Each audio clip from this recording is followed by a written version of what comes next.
Every light casts a shadow, and in the world of magic, where power runs so deep and ambition burns so fierce, shadows can take on lives of their own. We know the stories of heroes, of boys who survived and orders that fought for the light. But tonight, we walk on the other side of the veil. Tonight, we tell the story of the shadow. This is a saga that does not begin with a monster, but with an ideal whispered in the common rooms of Slytherin, about blood purity and a magical birthright that had been forgotten. The belief that some were destined to rule and others to serve. This is the story of how that ideal, in the hands of a charismatic young lord without a soul, became an oath, and how that oath united the noblest and most ancient families of the wizarding world into a brotherhood of terror. They covered their faces with masks to hide their identities, but it was beneath a mark in the sky, a skull with a serpent, that they revealed their true souls. So settle in. Let the world outside fade away. For the story of the Death Eaters is not just about evil. It's about how loyalty, tradition, and pride can be twisted into the most terrible of weapons. The night is dark and full of secrets. Let us unravel them.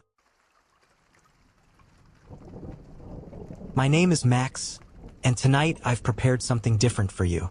This isn't just another Harry Potter story. This is a deep reconstruction of how Lord Voldemort built his army of terror, piece by piece, soul by soul. Everything you're about to hear is grounded in canon lore, drawing from the books, Pottermore writings, and the historical clues J.K. Rowling left scattered throughout the series.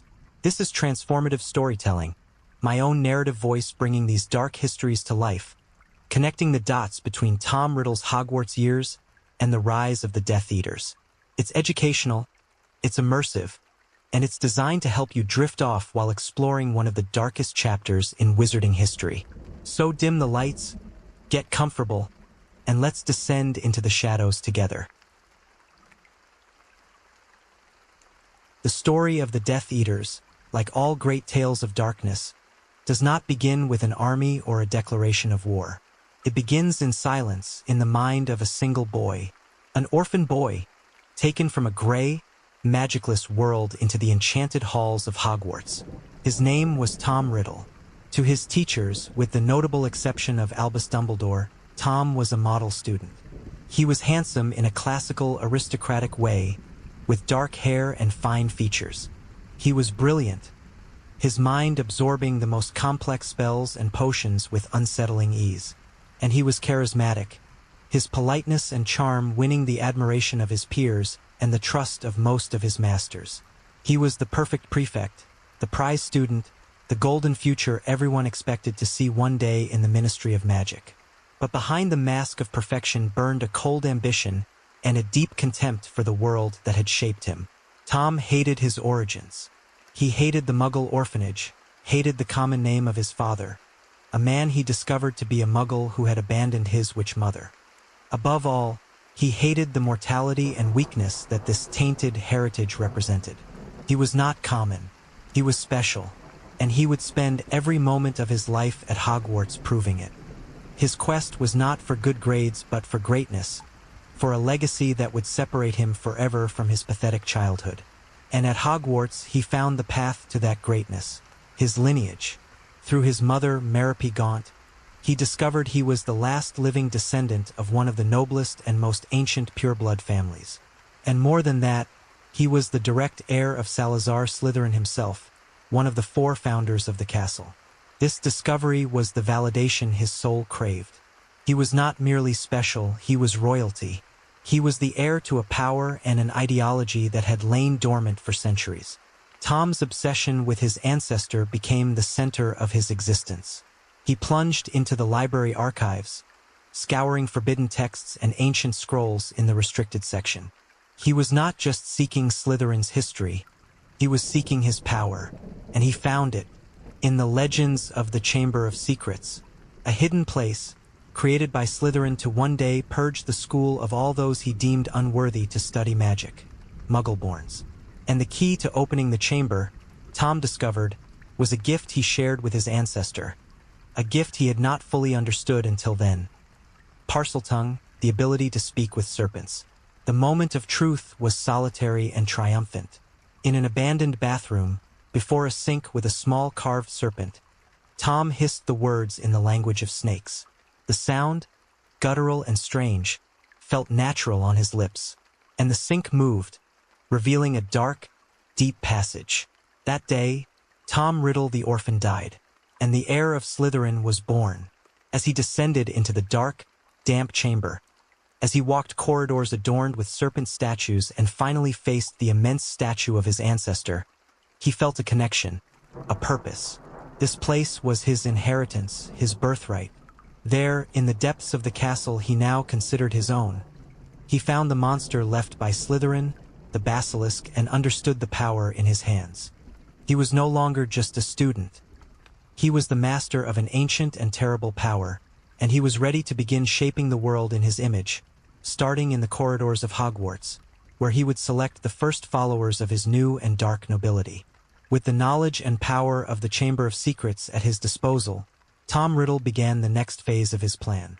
He knew that true greatness could not be achieved alone. A king needs a court, and a Dark Lord needs followers. But Tom was not seeking common servants. He sought an elite, a brotherhood of wizards who shared his vision and his ambition. And he knew exactly where to find them. Among the ranks of his own house, Slytherin, and in the other houses, among the sons and daughters of the most ancient and proud pureblood families. His recruitment method was not brute force but masterful and seductive manipulation. Tom Riddle was a master of psychology. He understood the desires and insecurities of those around him. For the young men from families like the Lestranges, the Averys, and the Knotts, who were already raised with the ideology of blood purity, Tom was not a revolutionary but the embodiment of everything they already believed. He gave them purpose, a voice. He spoke of restoring the glory of the wizarding world, of putting mudbloods and muggles in their proper place, of seizing the power that belonged to them by birthright. He transformed their prejudice into a noble cause. For the ambitious, he offered power. He demonstrated small glimpses of his magic, spells far beyond the Hogwarts curriculum, hinting at the knowledge he could share with his inner circle. He promised a future where they would not merely be part of the Ministry of Magic, but would be the ministry itself. For the insecure, he offered protection and belonging. He created a sense of exclusivity, an elite club where only the most special were invited. To be Tom Riddle's friend was to be someone important, feared, and respected. They met in secret, in the cold dungeons of Slytherin or in the Room of Requirement, which transformed to meet their needs, becoming a dark and opulent meeting chamber. In these gatherings, Tom did not behave like a tyrant but as a first among equals, listening to his peers' frustrations, offering solutions to their problems, and slowly molding their minds. He united them against common enemies. Dumbledore with his love for Muggles, the Muggle-born students who were stealing spots at Hogwarts, and the Ministry of Magic, which they saw as weak and ineffective. This first circle, this prototype of the Death Eaters, became known at Hogwarts as the Knights of Walpurgis. The name, evoking ancient knights of pagan rituals, already carried a tone of dark magic and forbidden power. They were his generals, his first apostles, and the loyalty they developed for him was absolute, a mixture of fear, admiration, and a fervent belief that they were following the greatest wizard since Slytherin himself. Tom Riddle was no longer alone. He had created his own family, a family united not by blood but by a dark ideology and blind devotion to their young and terrible lord. While Tom Riddle built his circle of power at Hogwarts, a much deeper and more personal obsession consumed his nights. It was his greatest fear, the legacy of his Muggle father, the weakness he despised most, death. He saw mortality as a design flaw, a condition unworthy of a wizard of his power and lineage. Conquering the wizarding world would be an empty victory if he, like everyone else, one day had to bow to the inevitable. And so he dedicated his brilliant mind to a single goal, to conquer death itself. He sought immortality. His research led him again to the depths of the restricted section, to a branch of magic so dark and profane that most wizards did not even know its name. He sought information about Horcruxes.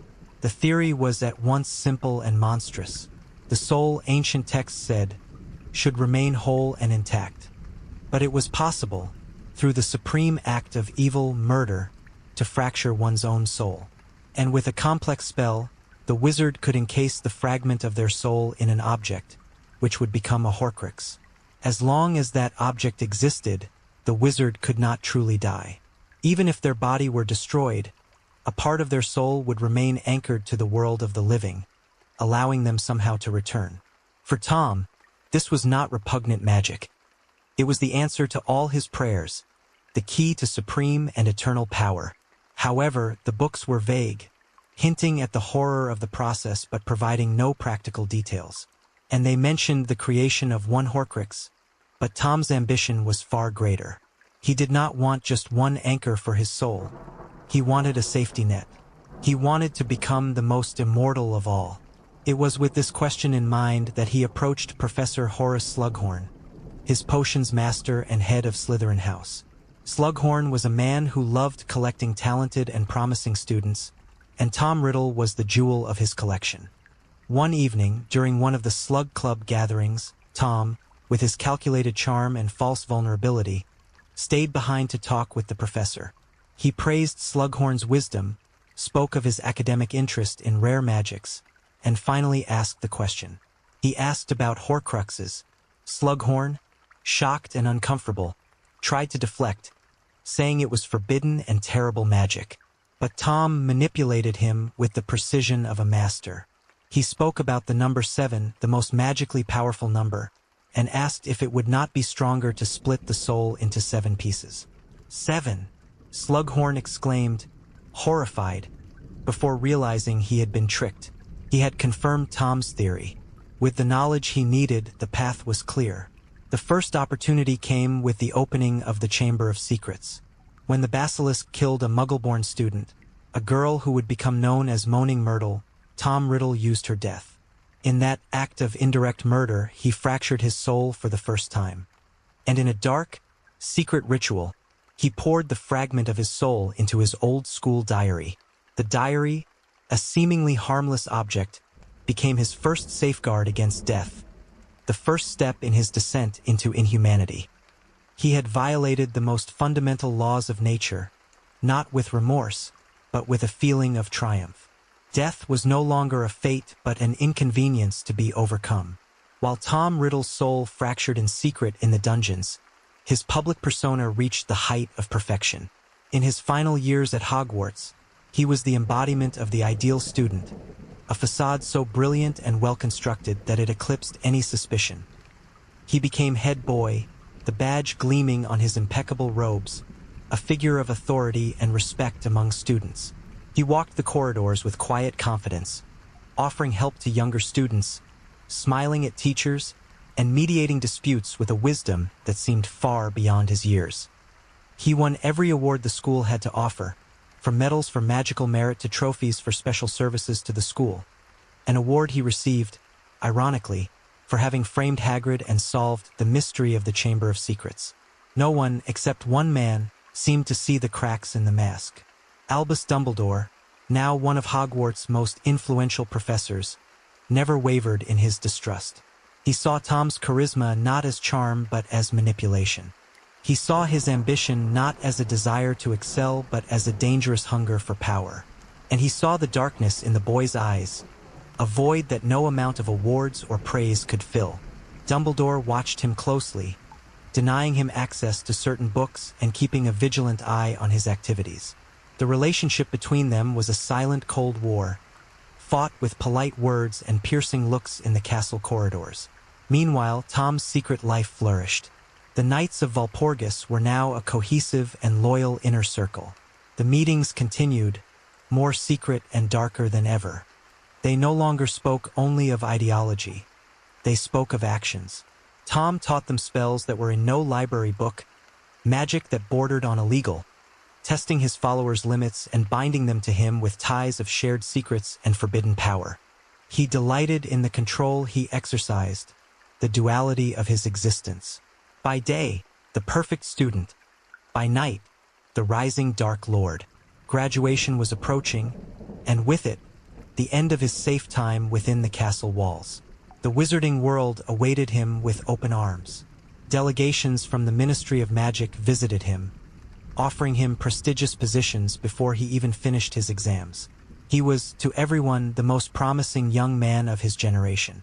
At the end of his 7th year, in an act of supreme audacity, Tom Riddle sought the then headmaster Armando Dippet and asked for a position as defense against the dark arts professor. His justification was noble. He loved Hogwarts and wanted to share his knowledge. But his real motive was sinister. He wanted unrestricted access to the castle's deepest secrets and the opportunity to influence and recruit new generations of wizards. It was Dumbledore who intervened, convincing Headmaster Dippet that Tom was too young for such responsibility. The refusal was a direct blow to Tom's ego, deepening his resentment against the only wizard he saw as his equal and eternal obstacle. The day of graduation arrived. Tom Riddle bid farewell to Hogwarts with a brilliant speech, full of false humility and promises of a future serving the magical community. And then he shocked everyone. He refused all offers from the ministry. He refused scholarships, positions of power, the glorious future everyone had mapped out for him.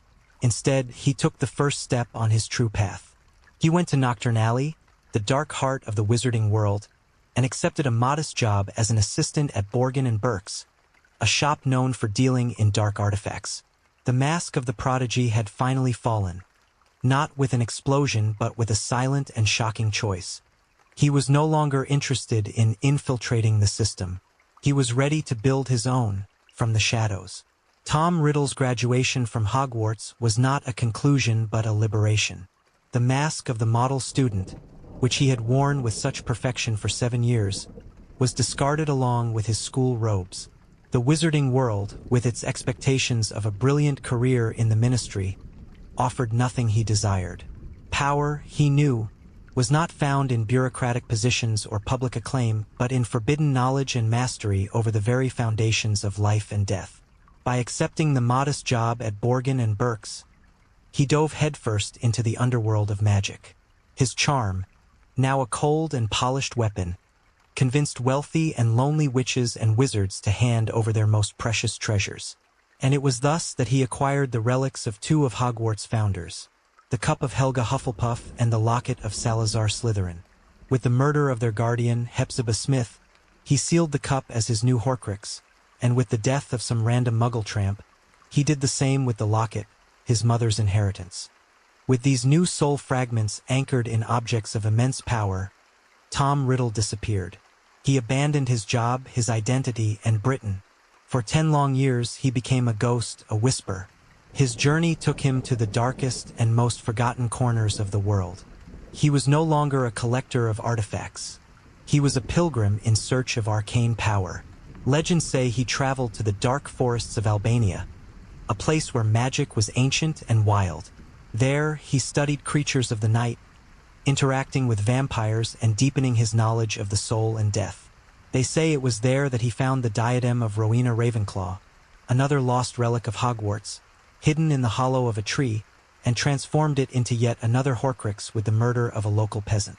His journey also took him to the ruins of magical empires in Egypt and other distant lands, where he learned spells and curses that had been forgotten by the modern world, magic that exacted a terrible price from those who used it.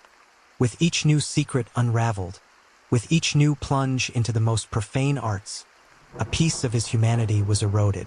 His soul, already shattered, became increasingly unstable, and this spiritual decay began to manifest physically. His aristocratic beauty, which had been his main tool of manipulation, began to unravel. His skin became pale and waxy, like that of a corpse. His fine features stretched, becoming more angular and reptilian. His nostrils flattened into slits, and his eyes, once a deep, penetrating brown, began to acquire a red, malevolent glow. He was shedding the last vestige of his hated Muggle father, transforming into something that reflected his mutilated soul, a monster. And with this new form came a new name, a name he had created in his Hogwarts days, an anagram of Tom Marvolo Riddle, a name that declared his victory over death. I am Lord Voldemort.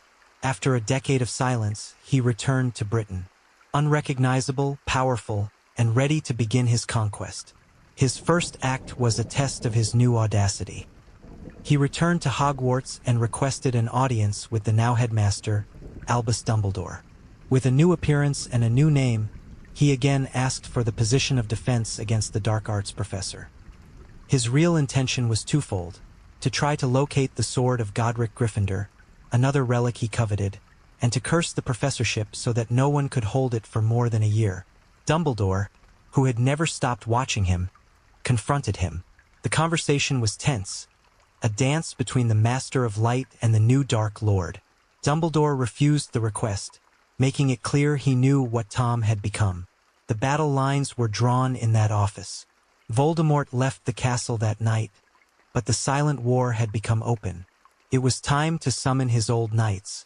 Rejected by Dumbledore, Lord Voldemort turned to founding his own empire of terror. The first phase of his rise had been the accumulation of personal power and arcane knowledge. The second would be the mobilization of his army. He no longer needed to hide in a school's shadows. He was now a power unto himself, and it was time to remind his first followers of the oath they had made to him in their youth. From his base, probably an ancient manor of one of the pureblood families, he sent the call. Not by owl, not by letter, but through subtle, dark magic. A pull on the souls of those who had once promised him loyalty. The Knights of Walpurgis, now grown men with positions of influence in the ministry, wives and children, felt the summons as a chill down the spine, a memory that refused to die. The first official meeting of the Death Eaters was an event of power and intimidation. One by one, they apparat into a large, opulent hall, their robes of wealthy, respected wizards contrasting with the dark nature of the gathering. They expected to find the Tom Riddle they knew, the charismatic and handsome leader from their school days. What they found left them paralyzed with terror and admiration. Before them stood Lord Voldemort, the tall, skeletal figure with the serpent face and red eyes glowing with an almost physical power.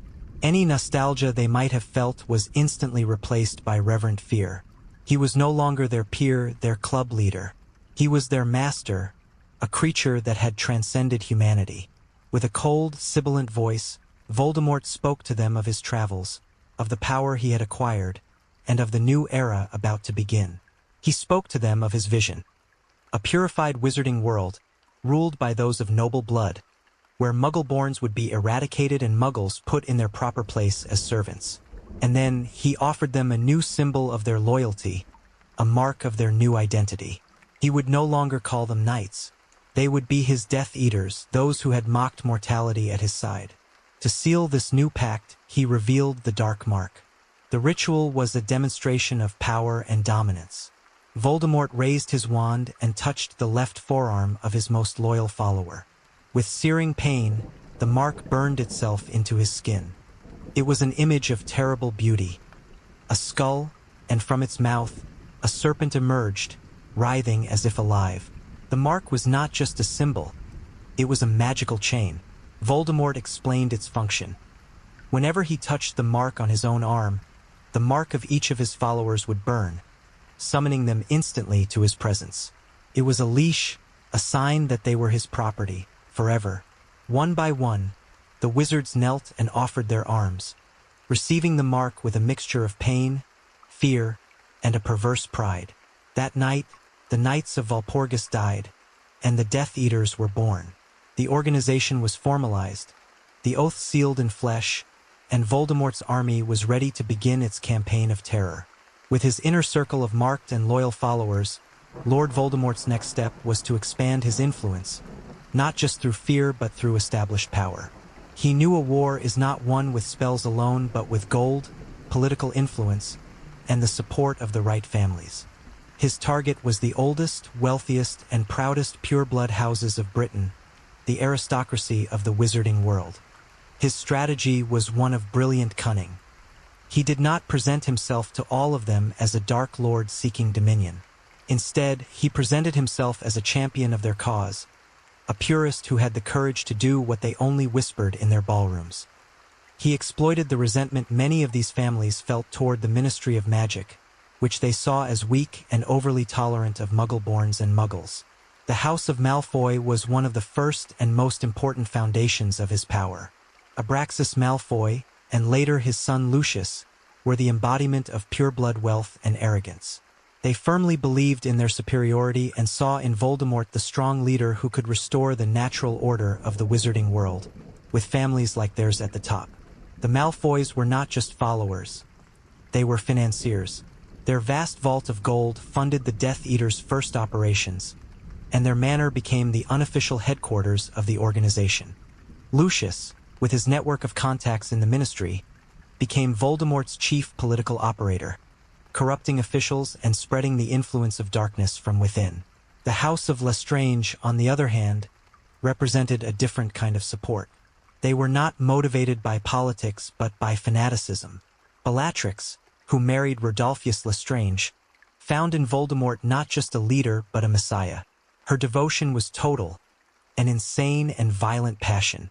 She did not see pure-blood ideology as a tool for power but as a sacred truth. She became Voldemort's most dangerous and unpredictable lieutenant, a master of the dark arts whose cruelty in battle was legendary. She and her husband were the brute force, the executors who delighted in inflicting pain in their master's name. And there was the noble and most ancient House of Black. Although Sirius Black had rejected his family, most of the Blacks, including his mother Walburga and his brother Regulus, sympathized with Voldemort's cause. They saw the Dark Lord's rise as a return to the old days, to the ancient glory of purebloods. Regulus even joined the Death Eaters, only to become disillusioned and attempt to betray his master upon discovering the secret of his Horcruxes, an act of courage that cost him his life. Through these alliances, Voldemort created a network of power that permeated every level of wizarding society. His Death Eaters were not just a group of masked terrorists. They were a shadow that extended from the corridors of the Ministry to high society parties. They were neighbors, co-workers, government officials. And this infiltration made the task of the Order of the Phoenix, Dumbledore's small resistance group, almost impossible. They did not know whom to trust, where the next attack would come from. The aristocracy of darkness had consolidated, and the stage was set for open war. With his power base consolidated among the pureblood aristocracy, Lord Voldemort decided the phase of silent infiltration was over. It was time to show the wizarding world the true strength of his new order. The First Wizarding War did not begin with a formal declaration, but with a calculated campaign of terror, designed to break the magical community's spirit and paralyze the Ministry of Magic with fear. The first attacks were sudden, brutal, and seemingly random. A Muggle family found in their home, not a single mark on their bodies, but expressions of pure terror frozen on their faces. A prominent Muggle-born wizard disappearing on his way to work, never to be seen again. The actions were deliberately unpredictable, creating an atmosphere of suffocating paranoia. No one knew where the Death Eaters would strike next, and no one felt safe. The primary target, however, was clear: anyone who did not fit into Voldemort's pureblood worldview. Muggle-borns and their families became the primary targets, hunted by squads of masked Death Eaters. But the terror campaign also extended to those who supported them. Pureblood families known for their tolerance of Muggles, like the Weasleys or the Pruitts, found themselves under constant threat. Voldemort's war was not just about power. It was about ideological cleansing. The symbol of his reign of terror was the Dark Mark. After each attack, each murder, a Death Eater would point their wand at the sky and conjure the sign of their master. A colossal skull of emerald green light with a serpent emerging from its mouth. The mark hovered over victims' homes like a harbinger of death, a warning to all others. To see that symbol in the sky meant hope had left that place. The Ministry of Magic, led by Bartemius Crouch Sr., responded with force but was at a disadvantage. It was infiltrated by Death Eater sympathizers and undermined by corruption. Brave Aurors like Alastair Mad-Eye Moody fought valiantly, but it was a battle against ghosts. The Death Eaters used their masks to maintain anonymity and the Imperius Curse to force innocents to commit atrocities, making it impossible to know who was friend and who was foe. In response to this shadow war, Albus Dumbledore reactivated the Order of the Phoenix.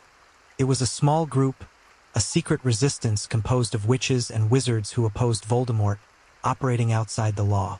James and Lily Potter, Sirius Black, Remus Lupin, the Pruitts, the Longbottoms all joined, knowing they were becoming the Dark Lord's #1 targets. Wizarding Britain plunged into its darkest period. Trust was the first casualty. People locked themselves in their homes, using every protective spell they knew. Travel became dangerous. Speaking openly against Voldemort was a death sentence. The shadow of the Death Eaters extended across every alley and every corridor of power, and the war, which had begun with whispers, now echoed with the screams of its victims. The First Wizarding War reached its bloody peak. Lord Voldemort and his Death Eaters seemed unstoppable. With the Ministry of Magic in disarray and the population terrified, they acted with growing impunity. Their attacks became more audacious and cruel, no longer just secret assassinations but open massacres.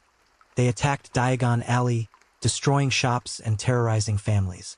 They released giants from their mountain reserves and incited them against Muggle villages, creating chaos the Ministry struggled to contain and cover up. With each victory, more followers joined their cause, some by conviction, many by pure fear, believing the Ministry's defeat was inevitable. At the center of this storm of violence were Voldemort's elite lieutenants. Bellatrix Lestrange became the embodiment of the Death Eater's sadistic cruelty. She did not kill her victims quickly. She tortured them with the Cruciatus Curse, delighting in their screams. Her reputation alone was enough to make experienced wizards tremble. Lucius Malfoy, on the other hand, waged his war behind the scenes. Using his gold and influence, he paralyzed the Ministry, ensuring laws against the dark arts were weak and that Aurors had their hands tied by bureaucracy. He was the respectable face of terror, the wolf in sheep's clothing. Others, like Antonin Dolohov and the Caro siblings, specialized in deadly duels and ambushes, their wands leaving a trail of widows and orphans wherever they went. The only force offering real resistance was the small and overwhelmed Order of the Phoenix. Dumbledore led them from Hogwarts, the only place Voldemort still feared to attack directly. The Order waged a guerrilla war based on intelligence and bravery. They protected targets, evacuated threatened families, and confronted Death Eaters in direct confrontations whenever they could. But they were outnumbered and suffered terrible losses. Fabian and Gideon Pruitt, two of the Order's finest warriors, were cornered and killed by 5 Death Eaters, fighting like lions to the end. Entire families, like the McKinnons and the Bones, were exterminated. For every Death Eater the Order managed to capture, it seemed 2 more rose to take their place. The atmosphere within the Resistance was one of mourning and paranoia. They knew there was a spy among them, someone leaking crucial information to Voldemort. Distrust eroded camaraderie, and the feeling of fighting a losing battle was overwhelming. It was the height of fear. Voldemort's name became taboo, a curse that, if spoken, could attract his followers. People began referring to him as you-know-who or he who must not be named.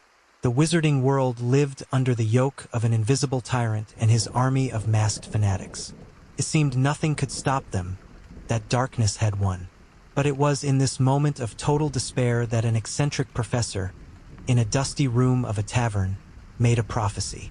A prophecy about a boy who would be born with the power to defeat the Dark Lord, the only spark of light in the darkest night of the wizarding world. At the height of the war, when hope was an almost extinct commodity, the fate of the wizarding world was sealed not on a battlefield, but in a grimy, sticky room above the Hog's Head Tavern. Albus Dumbledore, in his tireless search for allies and knowledge, was there to interview a candidate for the position of divination professor, a descendant of a famous seer named Sybil Trelawney. Dumbledore was skeptical. Sybil seemed more a charlatan than a true seer, with her shawls, her magnifying glasses, and her theatrical manner of speaking. He was about to politely dismiss her when suddenly something changed. Sybil's eyes rolled back in their sockets. Her voice became hoarse and resonant, and she entered a genuine trance. With a voice that was not her own, she uttered the first and only true prophecy of her life. A prophecy that spoke of the birth of one who would have the power to vanquish the Dark Lord. She spoke of a boy, born at the end of July, to parents who had thrice defied Voldemort, and that the Dark Lord himself would mark him as his equal, but that the boy would have a power the Dark Lord knew not, and that, in the end, neither could live while the other survived. Dumbledore, shocked, immediately understood the weight of those words. It was the first spark of concrete hope. But fate is a double-edged knife. What Dumbledore did not know was that the door to the room was not completely closed. On the other side, a Death Eater sent to spy on Dumbledore was listening. His name was Severus Snape. He heard the first part of the prophecy about the birth of an enemy to his master, and before being discovered and expelled by Dumbledore's brother Aberforth, he ran to bring the news to the Dark Lord. Voldemort, obsessed with his immortality and furious at the idea of a power that could rival his, took the prophecy seriously. He identified two families that fit the description: the Longbottoms, pureblood Aurors, and their son Neville, and the Potters, members of the Order of the Phoenix, and their son Harry. In his arrogance, Voldemort made his choice. He saw himself in the half-blood boy, Harry, and decided he was the threat to be eliminated. In doing so, he marked Harry as his equal, sealing the prophecy's fate. When Snape learned that Voldemort had chosen the Potters, and specifically Lily Potter, the woman he had loved in secret since childhood, his world collapsed. The horror of what he had done, the fact that he had put his love in mortal danger, consumed him. In an act of absolute desperation, Snape sought the only man Voldemort feared, Albus Dumbledore. The meeting between them was tense, on a windswept hill under a stormy night. Snape, his face disfigured by pain, begged Dumbledore to protect Lily. He offered anything: his loyalty, his secrets, his life, his soul. Dumbledore, seeing the depth of his love and remorse, saw an opportunity. A terrible but necessary opportunity. He agreed to protect the Potters as best he could. In exchange, Snape would become his spy, a double agent in the heart of Voldemort's circle, a position of unimaginable danger and loneliness. Snape accepted without hesitation. The fate of the wizarding world now rested on a cold bargain, made with one man's pain and another's pragmatic wisdom. The prophecy had created not just a savior but also the spy who would make his survival possible. Warned by Dumbledore of the mortal danger they faced, James and Lily Potter disappeared. They hid in a small house in the village of Godric's Hollow, a place already rich in magical history. But they knew common protective spells would not be enough to stop Lord Voldemort. Dumbledore offered them the most powerful protection that existed, an ancient magic so complex it was almost unbreakable, the Fidelius Charm. This enchantment did not hide a place but a secret. It took the information, the location of the Potter's home, and magically hid it within the soul of a single living person. That person would become the Secret Keeper. As long as the Secret Keeper did not voluntarily reveal the information, the Potter's house would, for all intents and purposes, be non-existent to the outside world. Voldemort could press his nose against their living room window and see nothing but an abandoned house. It was perfect protection. The choice of Secret Keeper was therefore the most crucial decision of their lives. The person needed to be someone of absolute trust, someone who would rather die than betray them. The obvious choice for everyone, including Dumbledore, was Sirius Black. He was James's best friend, closer than a brother. He was little Harry's godfather. His loyalty was fierce, his courage unquestionable. And he was whom James and Lily chose. They placed their lives and their son's life in the soul of Sirius Black. The ritual was performed, and for a brief period they were safe. However, Sirius, with his impulsive nature and a tendency toward arrogance, began to think. He knew he was the obvious choice. He knew Voldemort would hunt him, torture him, use every means to extract the secret from him. He believed he could resist, but the risk was immense. It was then that he had an idea that, in his mind, was a masterstroke, a brilliant bluff. He proposed to the Potters that they switch Secret Keepers at the last minute, without telling anyone, not even Dumbledore. He, Sirius, would act as a decoy, drawing all the Death Eaters' attention. Meanwhile, the real secret would be safe with someone no one would ever suspect, someone Voldemort would consider too weak and insignificant to be a threat. He suggested using their other friend, the quiet and timid member of the Marauders, Peter Pettigrew. James and Lily, trusting blindly in their best friend's judgment, agreed. The switch was made in secret. Peter Pettigrew became the guardian of their lives. It was a fatal miscalculation, an act of love and friendship that opened the doors to the greatest of betrayals. What they did not know, what not even Sirius or Remus Lupin knew, was that the Marauders' friendship was already fractured. Peter Pettigrew, who had always lived in the shadow of his more brilliant friends, was terrified of the war. He saw Voldemort's power as a force of nature, a tide that could not be stopped. And in his cowardice, he had already made his choice. For over a year, he had been acting as a spy for Voldemort, leaking information from the Order of the Phoenix, each small secret a stab in his friends' backs. He was the traitor the Order sought. And now, in a twist of cruel irony, his best friends had just handed him the most important secret in the wizarding world on a silver platter.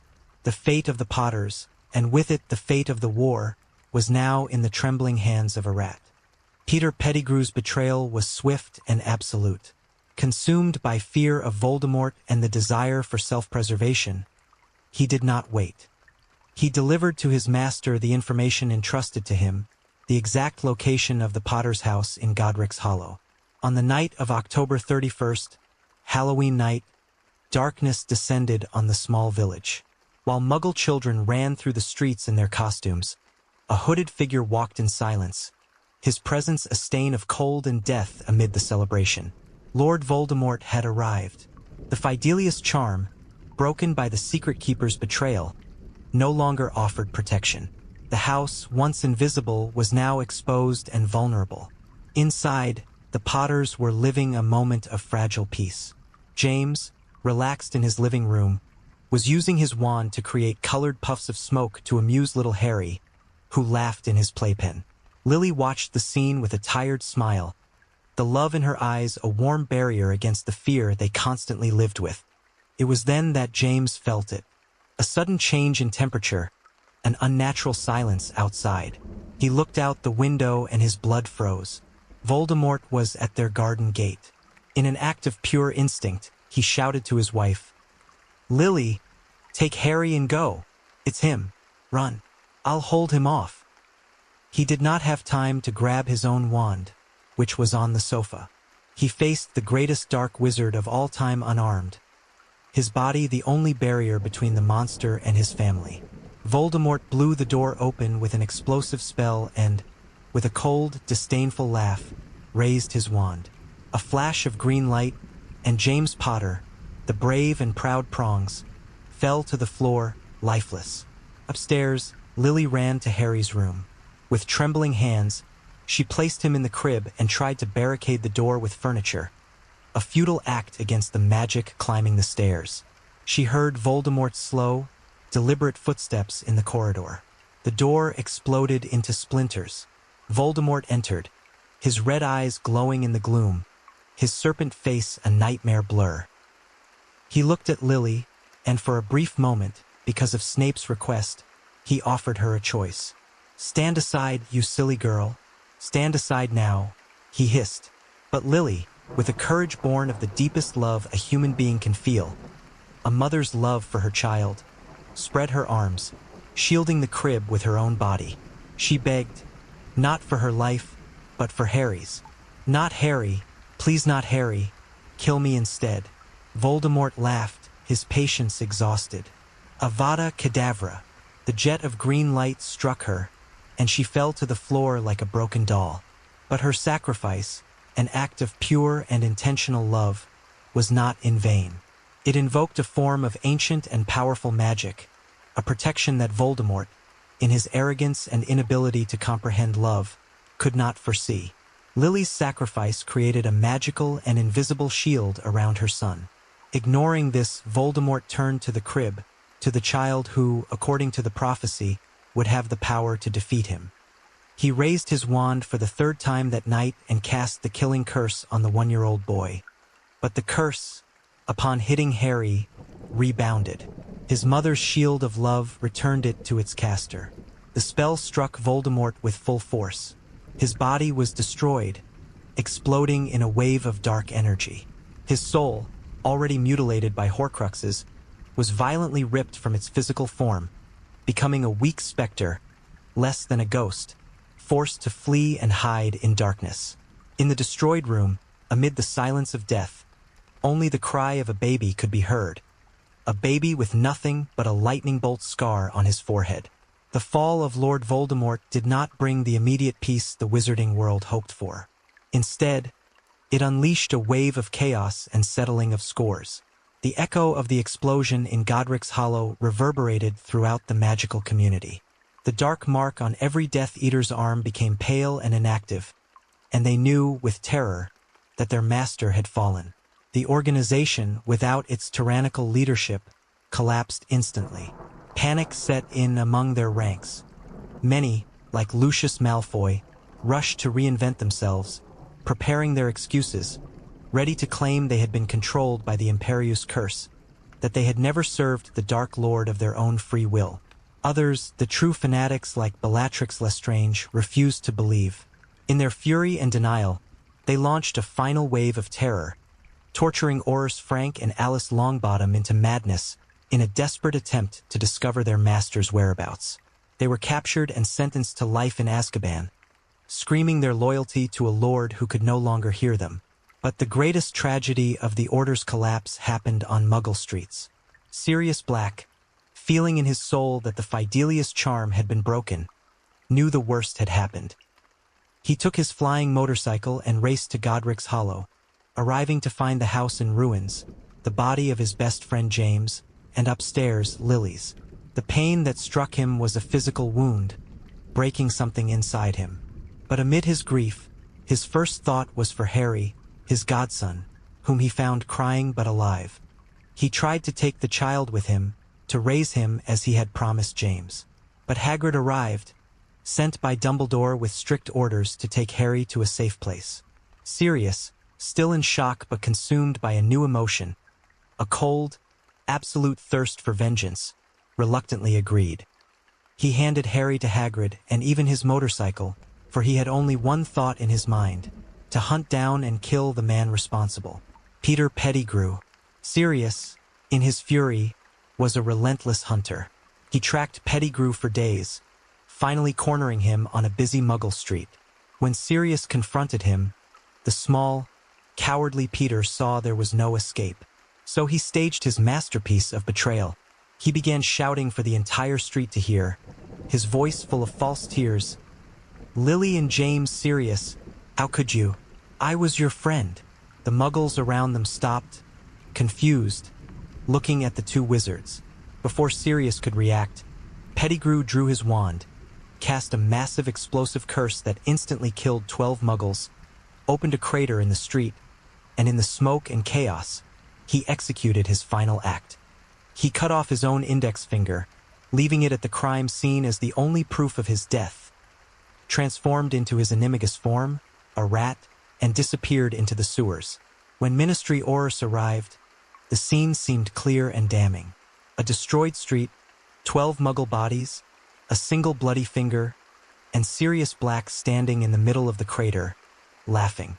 It was not a laugh of joy, but the laugh of a man whose soul had shattered, the hysterical laugh of one who had lost everything and understood the depth of the betrayal. For the Ministry, led by a justice-hungry Bartemius Crouch, there was no need for a trial. Sirius Black, the secret keeper, the traitor, the mass murderer, was dragged to Azkaban.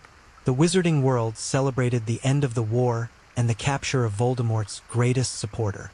But the truth was buried with the lie. The hero was imprisoned, and the traitor disappeared, to live for 12 years as a pet, waiting for the day his true master would return.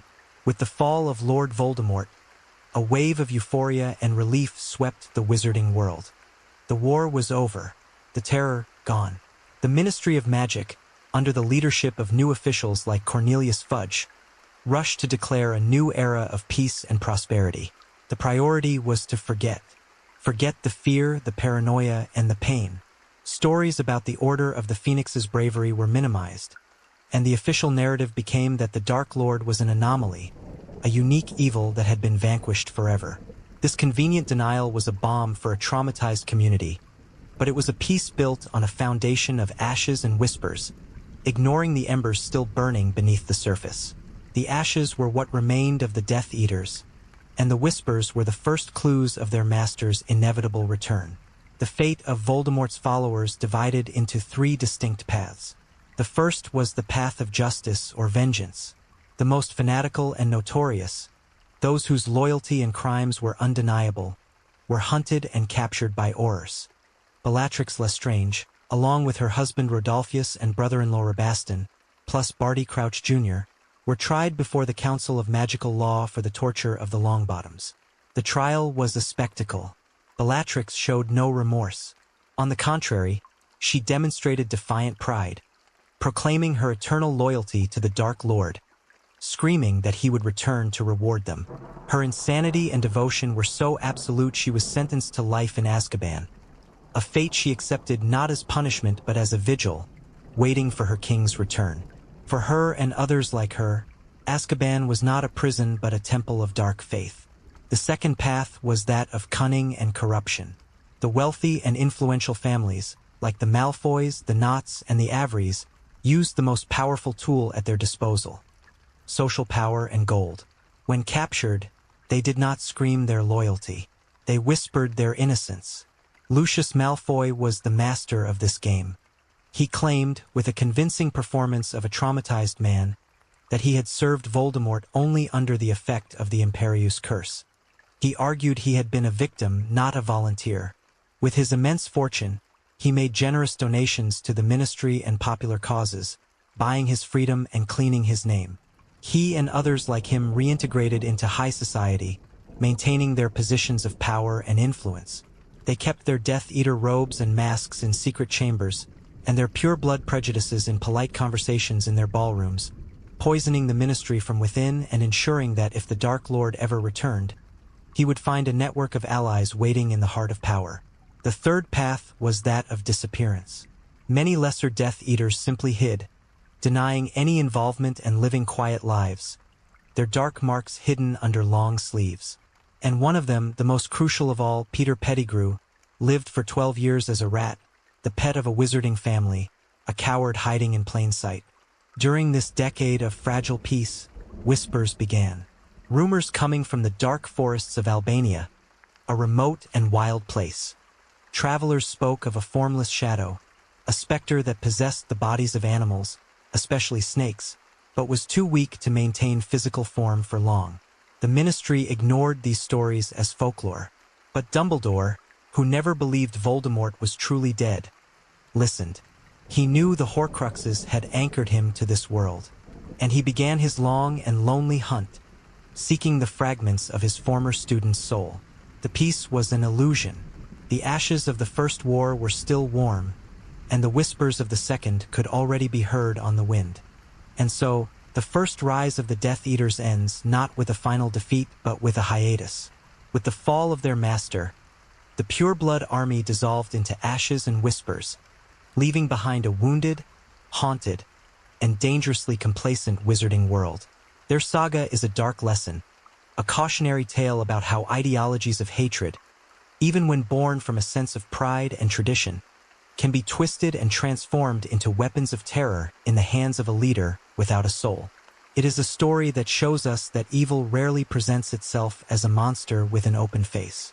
Most of the time, it wears a mask. Sometimes, a mask of silver and bone to inspire fear on the battlefield. And sometimes, a mask of respectability, of wealth and political influence, which is infinitely more dangerous, for it corrodes society from within. The legacy of the Death Eaters is not just in the ruins of the homes they destroyed or the names carved on the gravestones of the families they exterminated. Their most enduring legacy was the distrust and fear they planted.